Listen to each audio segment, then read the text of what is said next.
life sucks when you're not materialistic. If you aren't excessively concerned with material possessions, if you aren't constantly waiting on the newest iPhone, if you aren't only wearing clothes with brand names, congratulations.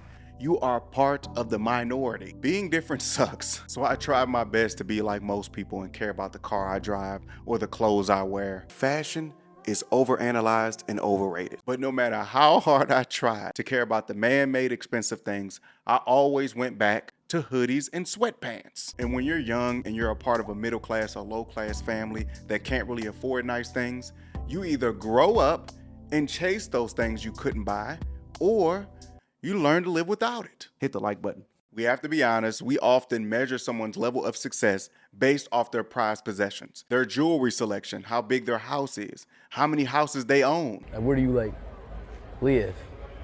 Live like currently where I'm staying. I got property in multiple places, but We often put rich people on a pedestal like they're better than us, as if people can't be rich and evil. And if you're smart enough to get rich, then you're smart enough to know that the majority of us in the United States, in the world, we're all broke.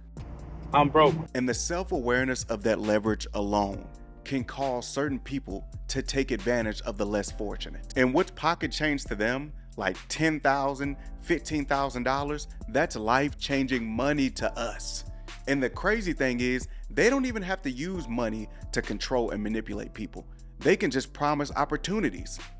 You know, promise them a part of the movie, a record deal, an invite to a Diddy party. We used to actually wrestle off of the frosted flakes because he used to always get up early. If you're enjoying the video so far, make sure you hit that like button.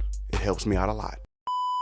With great power comes great responsibility. I'm not saying money makes you evil. If you're a good person that became rich, you will most likely give your money to charity, give a lot of money to help family and friends. Go get it! If you're an evil person that becomes rich, you will just be a rich, evil person. And if you have more money than somebody, that does not make you better than that person. Because we gotta think about how you got the money. Some people just have more opportunities. And if you were a decent person before the money and how you got the money, it matters. It's a big factor. But we all know money talks. That's what most people care about. And that can be discouraging for us 9-to-5 workers. You out here trying to do the right thing, trying to be a good person, paying your bills on time, minding your business, and people look down on us, telling us to shut up and put the fries in a bag. And when I was a cashier, I would speak to people that would come to my line. They wouldn't speak back. When I tell them what the amount is that they have to pay, they wouldn't put the money in my hand. They would put it on the counter. Okay. Most of us are just trying to survive, let alone save a little extra money to stun on people. That's ridiculous. But we're human. Nobody wants to be prejudged or looked down on. So some people fake it till they make it. And some people just fake it.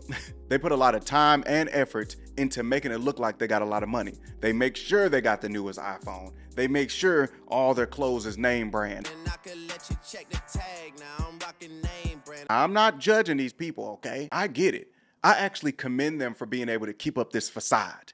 I applaud them for being able to put all this effort into their persona. I just can't do it. Keeping up with the newest technology, keeping up with the newest clothes, and keeping my hair cut, that's nearly impossible. I never have money in my wallet, la verga, so I don't know. I do,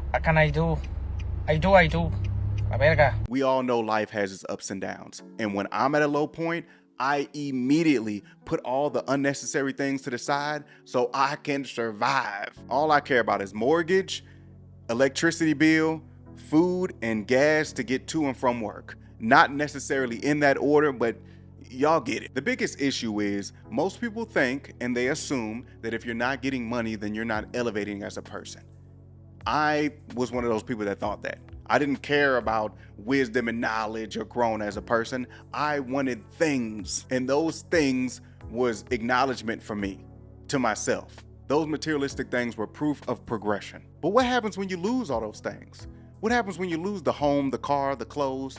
Does that make you less of a person? It shouldn't mean you're less of a person, but that's what I thought. The minute I lost everything, I felt worthless.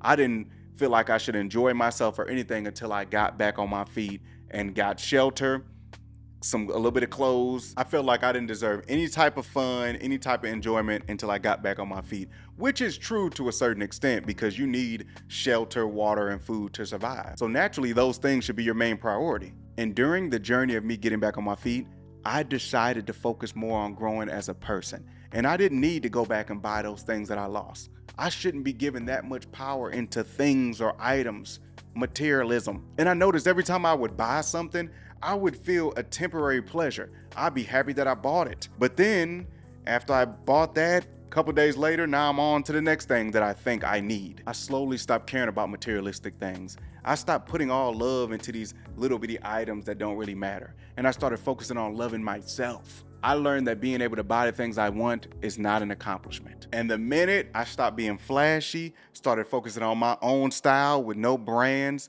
I stopped following trends, people started treating me different. They assumed that I was a broke failure because I didn't have money to show. I didn't show them otherwise. And one day, I came across this quote.